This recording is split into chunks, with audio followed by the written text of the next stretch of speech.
Hello, everybody. Thank you so much for watching this video. It's intended to be a gift. I want to help you with a couple things to help you promote whatever you are selling, your services, or perhaps you have a product that you're trying to sell. And no matter if you are an individual sales rep or you own your business, there are things that all of us tend to struggle with when it comes to our marketing campaigns, social media or the website ranking on Google. I'm going to cover all three.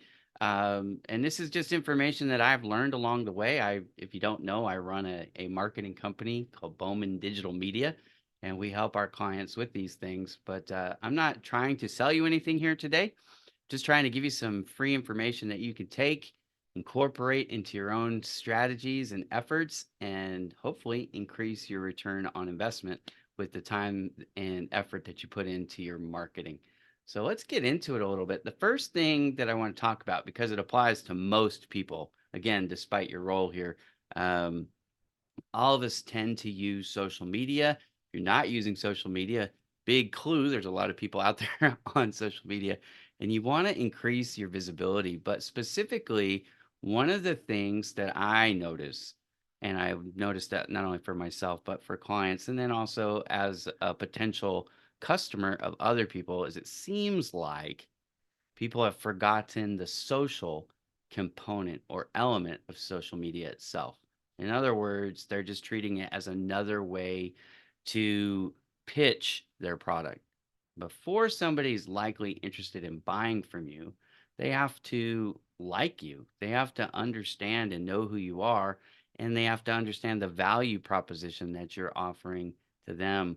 Specifically, they have to see it how your solution can be a benefit to something that they actually want. If you're struggling to get people to make the purchase, it's likely because they don't know you, they don't trust you, or they don't see how your particular product or service can help them accomplish their own goals. It's not like a doctor who is prescribing medicine or a treatment plan that they probably know they need it, but they don't want it. You got to think more on the terms of like, hey, I would go out of my way to get this because I want it. So think like the way that they would promote a Las Vegas or a New Orleans and the fun and sometimes we call it sin, but that's not the point here. The point is people will go out of their way to get the things that they want. So if you can help encourage them and show them that, hey, I provide something or we provide something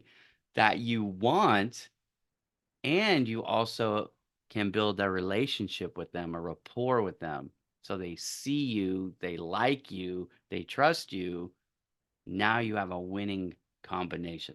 So the first thing that I want to cover here is the platforms themselves. I wrote an article. I'm going to share my screen here with you real quick. I'm going to do this throughout the video, so bear with me as I transition. But one of the things that I want to show you, I wrote this article back in the end of 23, and it's called Ranking the Top 7 Social Media Platforms.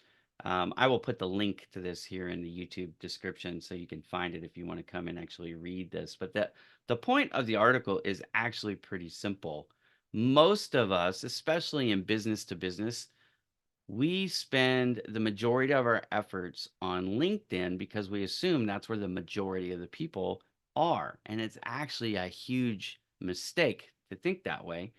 In doing the research for 2023, Facebook had 3 billion with a B, 3 billion monthly active users. LinkedIn, by comparison, had 320 million monthly active users. In other words, Facebook has 10 times the people that LinkedIn does.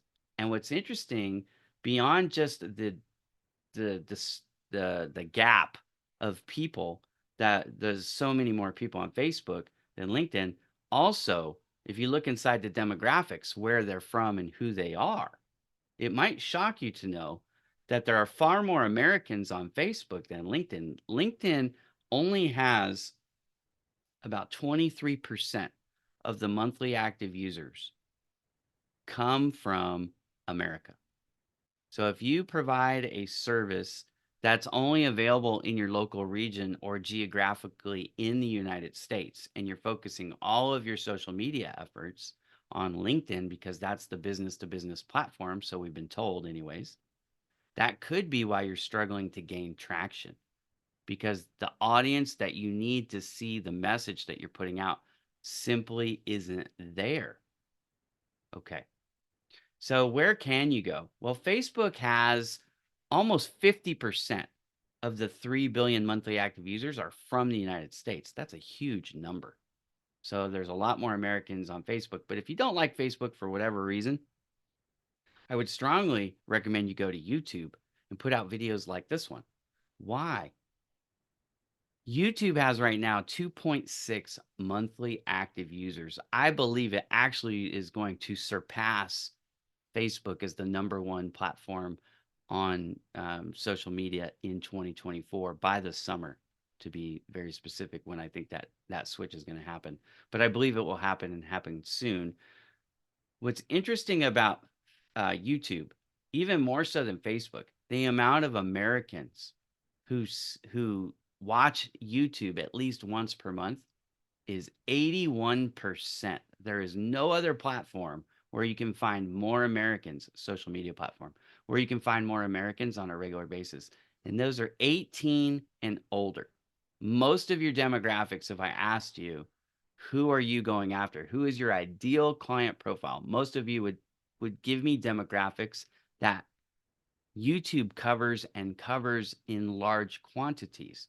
So by putting out YouTube content, you're giving yourself a very good chance, an opportunity to be seen and to build trust with the people that you're going after. This term we use inside the marketing field called ideal client profile, or ICP as the acronym.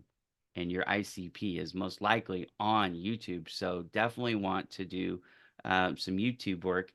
Instagram is another big one. It is also a Meta product. So Meta owns Facebook and Instagram. Instagram has over 2 billion monthly active users. So you have 3 billion, 2.6 billion, and 2 billion in the top three spots here. These are the ones that I would recommend you focus on. So if your business is not or does not have a business profile on Facebook, YouTube, and Instagram, one of the tips here is to create those, get those started. Now, what's nice about social media is you don't have to create brand new content for each platform. So let's say you're like most of my clients when I meet them, and you have a LinkedIn profile, and you might have a few of the others, but you don't really put out content for them. What you can do is simply take the content that you're creating for LinkedIn and then just use it. Even if you're not adjusting it to fit the platform, any of this content would be better than nothing, right? It just helps to increase because there are people out there who don't like LinkedIn. They don't use LinkedIn. They're not seeing your message, but they might see you on one of the others. So even though you're building content for a specific platform, you can repurpose it and use it for some of the others. Okay. So that's a big tip. Now I'm going to go through just, oh, I've got the numbers laid out right here for you. So, right. So monthly active users, you got 3 billion monthly active users on Facebook. It was 2.5 billion at the time I wrote this. It's already at 2.6 billion as of today in January of 2024. Instagram was 2 billion. It's now 2.1 billion. TikTok, 1.2 billion. X, which is formerly Twitter, comes in at 700 million. Pinterest, 500 million. Although I do want to park right here for just a second. What's interesting about Pinterest, if your demographic is primarily women, female, American, 35 and up, Pinterest is a great place to garner those eyeballs because they are there in mass quantities. The majority of Pinterest users are female Americans.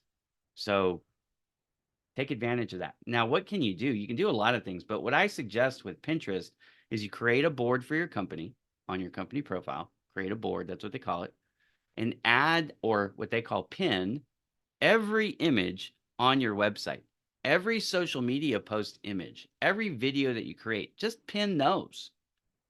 And what it'll do is when they click on it, it'll take them to either your social media page or your website. And you can help draw in traffic to your website and help get them from where they are to where you want them to be. The idea of social media should be really three things. Primarily, you want to increase your visibility. But to what end? You want to increase your visibility so that you can build relationships, start the foundation of building trust. That's step two. So increase visibility, build relationships. And three, and this is the most important part of it, draw them from that social media platform over to your website. Okay. Now, if I'm talking to individual sales professionals here, and you might not have a website, or your company has a website, but you don't necessarily want them to go there because of leads. I understand that. I was in sales for over 20 years. I never had my own website. Here's what I would suggest: create a link tree. There are different ways to create your own basic web page that don't cost money, or you can invest a little bit of money. Create your own personal website that has everything on it that you want to share about the product or service that you sell, right? And then take them from your social media profile posts over to over to your personal website. Now, strategy. Here's another tip for social media. Whenever you make a post, you don't want it to smack of desperation.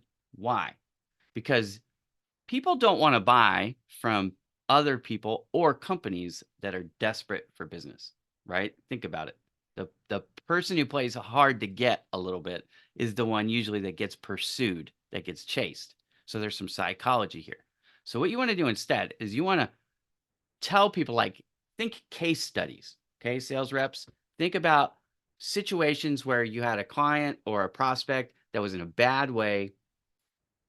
You talked to them, you figured out that you could provide a solution, you implemented the solution that they purchased from you, and then share that story of how you helped them, especially if it's something that's common in your industry or something that people desire in your industry, right? Again, remember the want. Think more like, I'm trying to provide you the things that you want, not the things that you need. If you're thinking clinically, it's probably not going to come off well.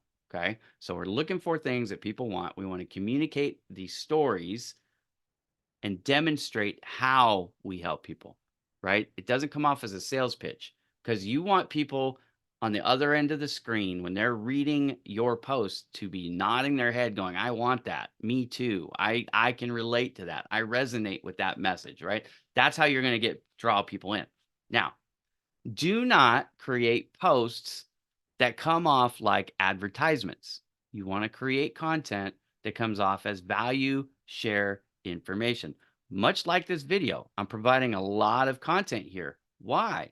Well, part of it for me is I want you to see the value in what I do. And if you ever need my services, I want you to trust me. And I want you to say, hey, I like that guy. I know he can do a good job for me, right? Create your content in the same vein, right? Show people the value of how you can deliver what it is that they want. Now, every time you make a post, I don't care if it's on LinkedIn, on Facebook, on YouTube, Instagram, wherever you're making it, what you want to do is that very first comment inside of on your post is you want to say, hey, if you'd like to learn more about my business and how we can help you, please visit my website. And then that's where you insert, whether it's your personal website, your company website, wherever you want them to go, whatever website you want to go where you have more information, that's where you would put that. So like for me, just for example, every post I say, hey, if you'd like to learn more about how we can help you at Bowman Digital Media,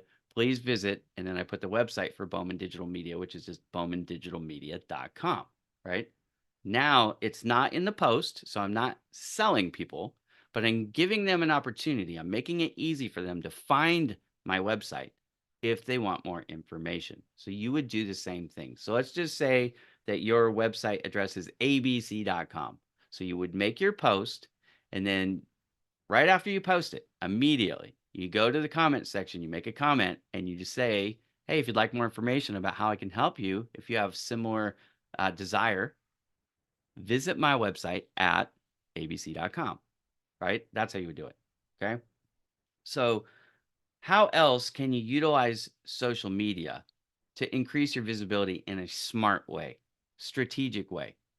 Well, here's something that I've been teaching for quite a while, but I want to make sure that you've heard it. Okay. Let me share my screen again and just show you a couple simple techniques that I use for this purpose to increase visibility. Some strategy that will help you with your time savings. This is what you want to do. Okay. So I'm going to take you over to just a couple of my, actually, even before I do that, let me show you. One of the things that you can do is you can bookmark. So I've got this folder here. It's called LinkedIn. And inside it, what I've done is I've got these profiles that are saved. Why do I do that? Well, the reason why I do that is because I do not trust the feed, the algorithm, to show me everything I want to see. So I could come, let's say I want to go to my friend Richard Kistner, right? He's one of my friends. Now, he doesn't post. He should be posting, but he's not. So there's nothing for me to do here. But what I've done is I've bookmarked not his profile, but his activities. So I'm going to go to one. I'll go to one where they actually have something. All right. Let's see.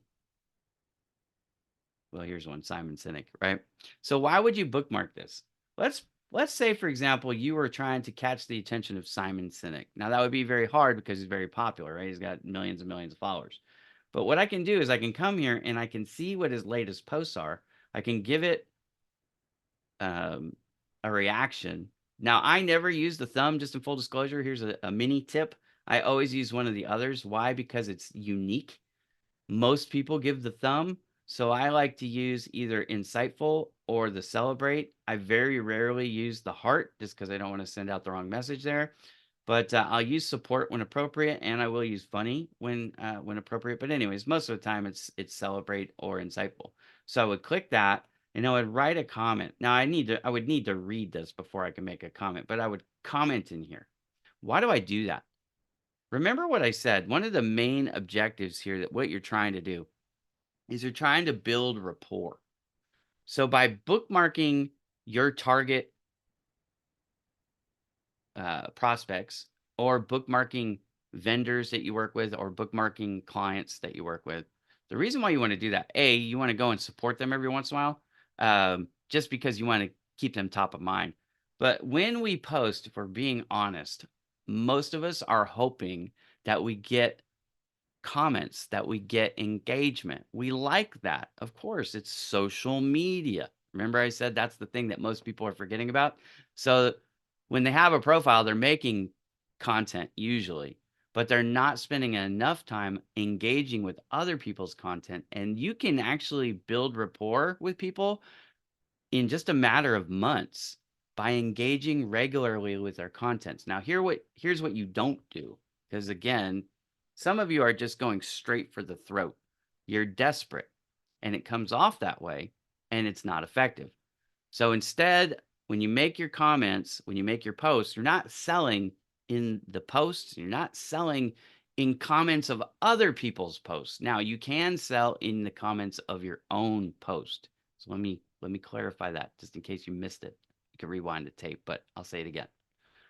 Your posts should not be sales content. Very rarely will you see Ira Bowman make a post anywhere that's a sales related post where I'm saying, here's a product or service, here's the price. If you'd like to buy it, please reach out to me. Why don't I do that? Well, first of all, I have found over time it's not very effective, but also it smacks of desperation. Okay, so what do you do instead? You make posts, content that is informative, that enlightens your audience, that helps them get to know who you are. Share some personal things because people like to do business with people, right? Know, like, and trust. We're building those things. All right. In the comments of the people that you're going to make, or in other people's posts where you're going to make comments, that's what I'm trying to say.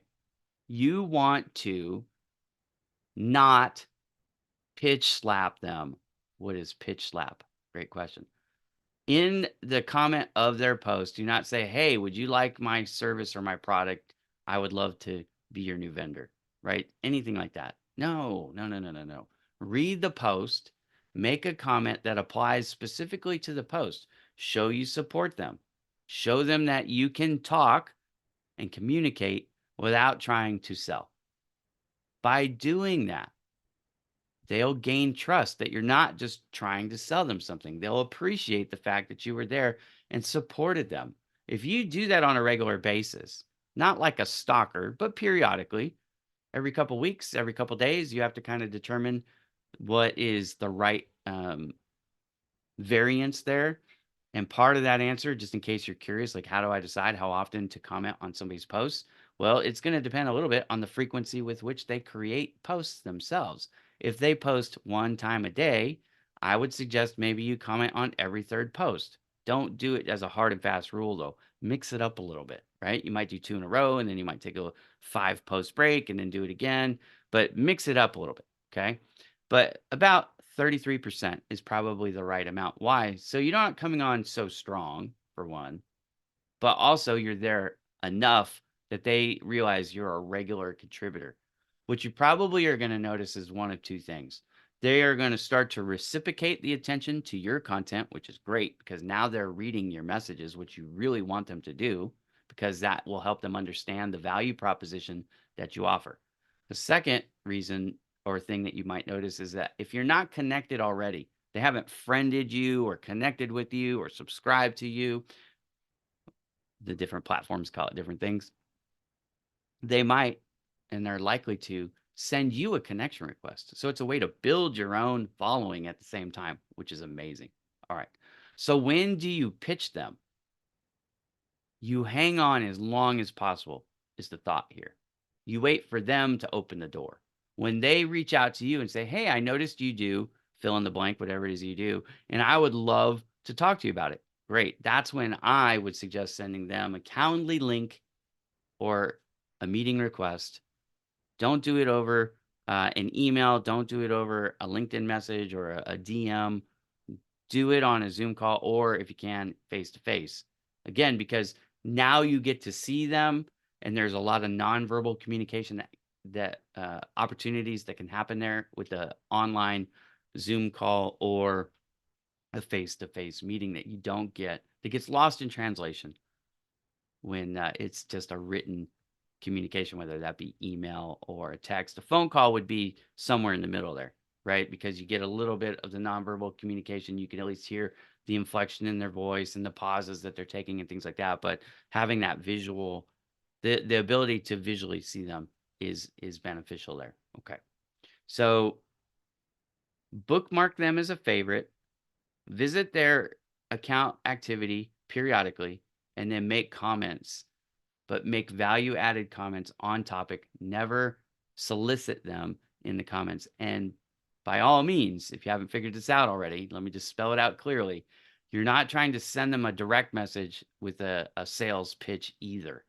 That will close the door on most opportunities. If you're going straight to, hey, I've got something I want to sell you, they're thinking, hey, bro, I'm not buying. I don't know you. I don't trust you. The easiest way to think about that is think about your own inboxes, your email box, your voicemail box, your DM box.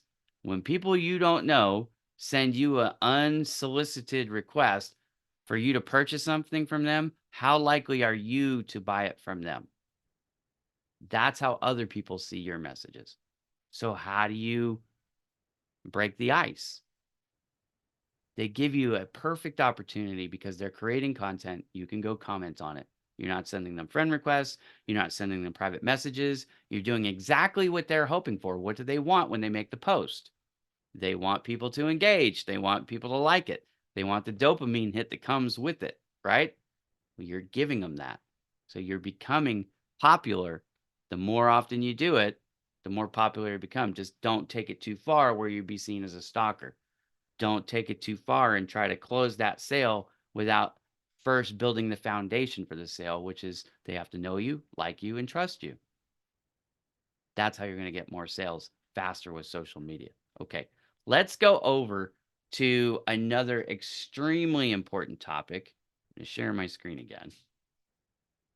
If you have that website, then this is going to be really helpful because what's the number one thing that people are doing, right? Let's go to Google, okay? And they're searching for a service provider, right? So like for me, what I really want is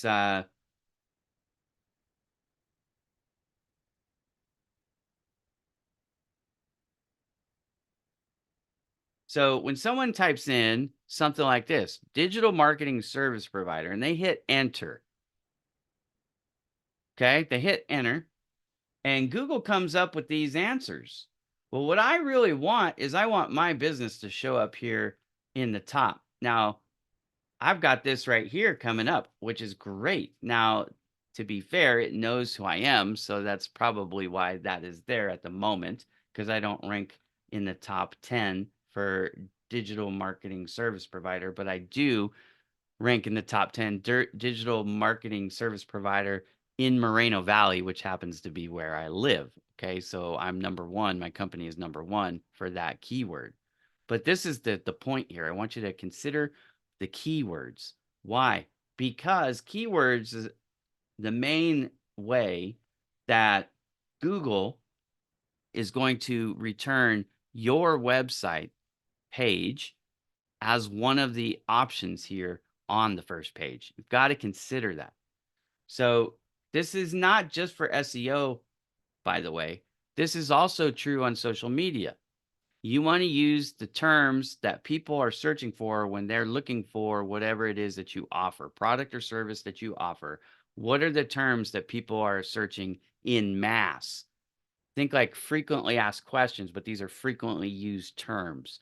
We call them keywords. Okay. If you're not sure what keywords are, I've got this article. Again, I will share this link to this article in the YouTube description. It'll be down below. Just go find it and you can read this. But it's 3 benefits of using the right keywords.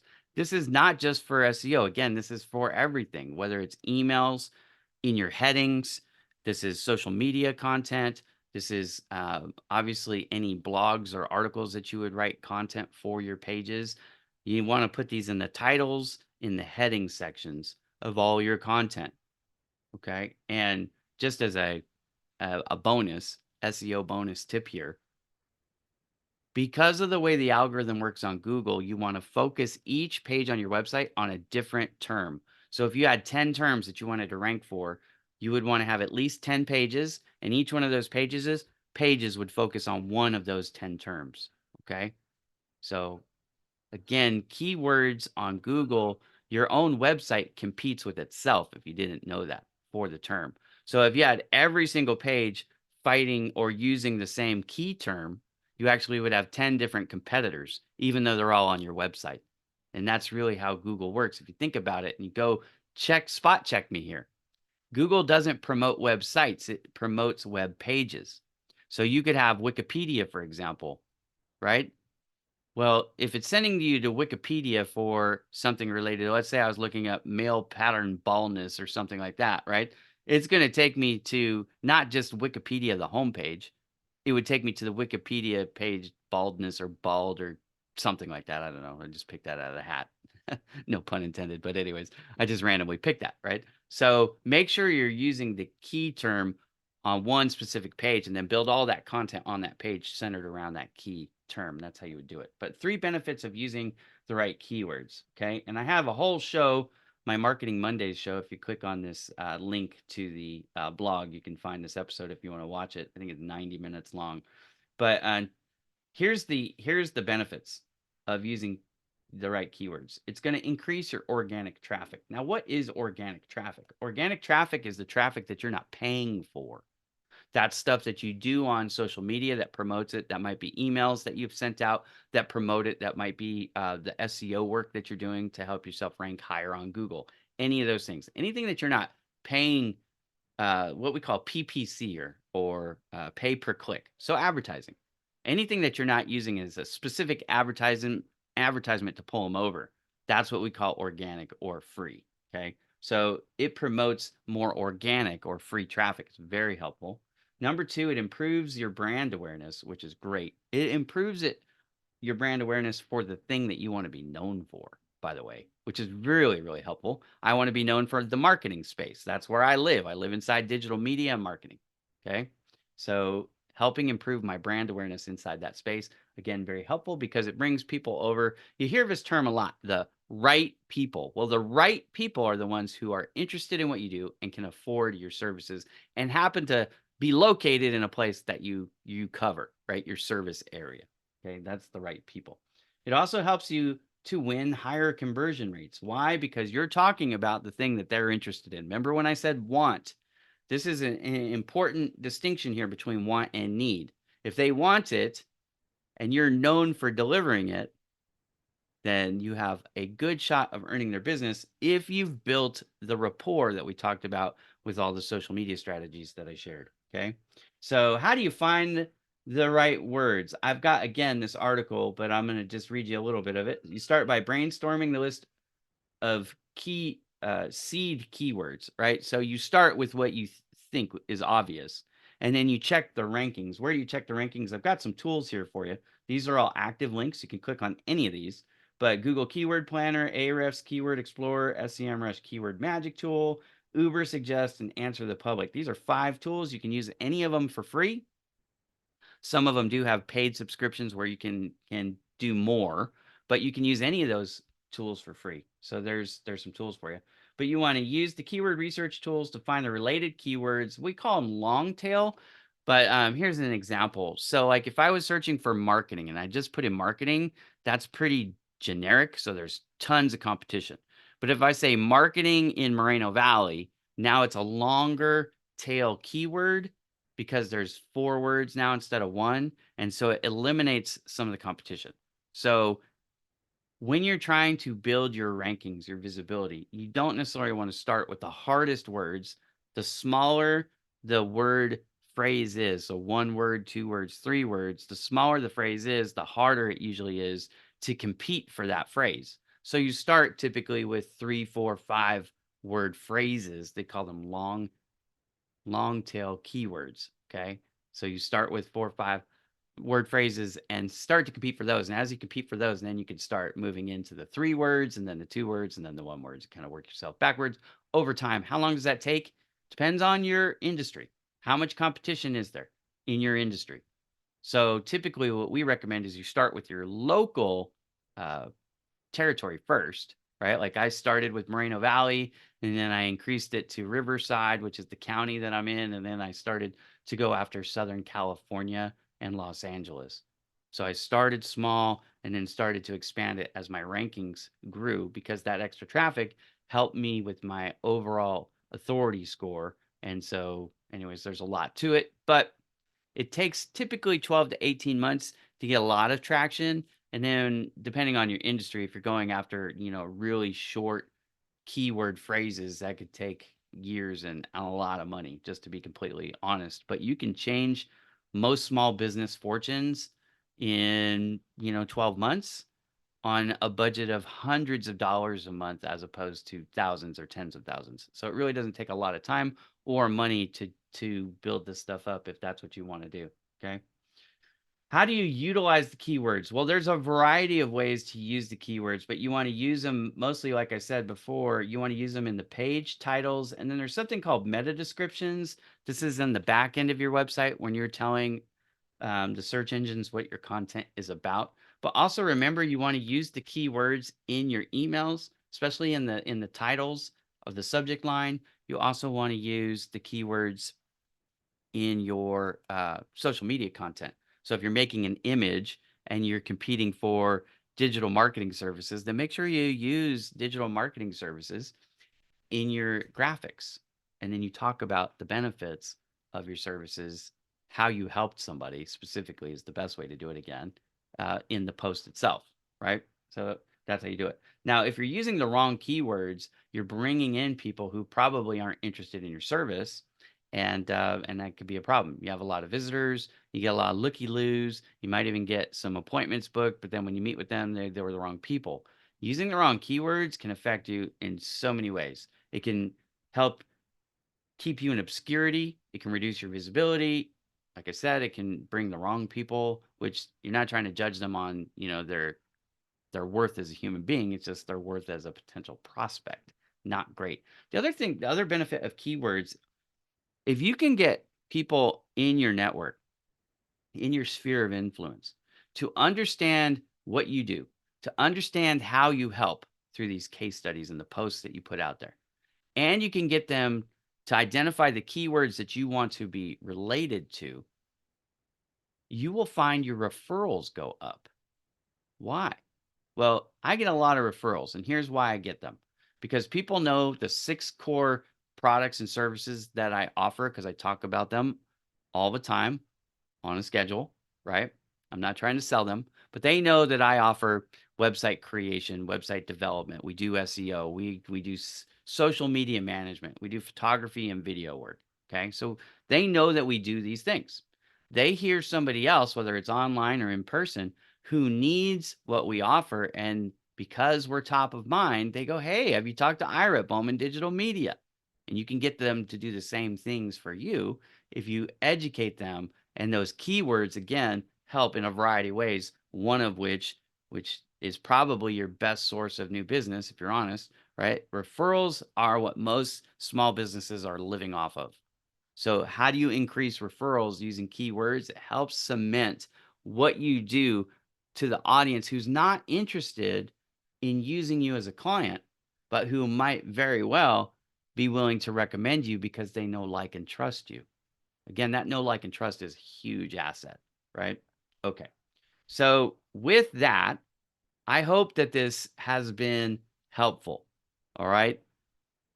If you want to increase your return on investment, if you want to change the amount of volume you're getting of interested prospects who fit your target profile, make sure you're utilizing social media in a smart way, which starts with using the right platforms, or at least increasing the platforms, expanding what platforms you're on, creating content that isn't seen as a sales pitch. Look, I have trained hundreds, if not thousands, of sales professionals over my career.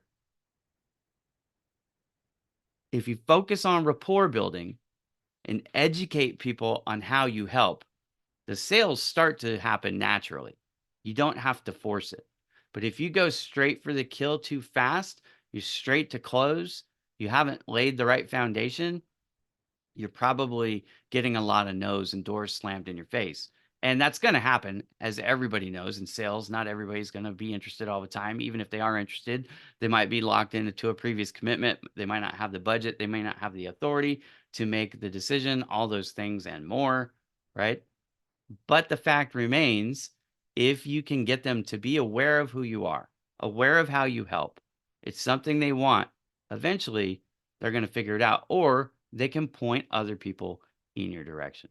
All right. If you have any questions after you watch this gift, reach out to me. I'm not trying to sell you anything. Now, if you need my services and you want it, of course, I'd be happy to talk to you about that.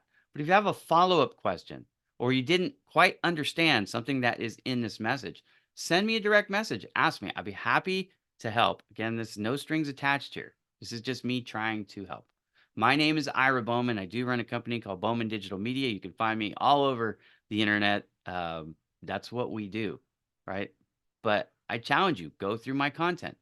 See if you see what I'm talking about. I make posts that don't sell. I make comments that aren't sales pitches. I never reached out to you and tried to offer you a service as a direct message. I've never sent you an email that way either. That's not how I operate. But I'm pretty good at sales. We have great results. We get great results for our clients doing the things that I've talked about in this video and more. I hope you have a fantastic 2024 and beyond. If you need anything, again, reach out. My name is Ira Bowman. Have a great day, everybody.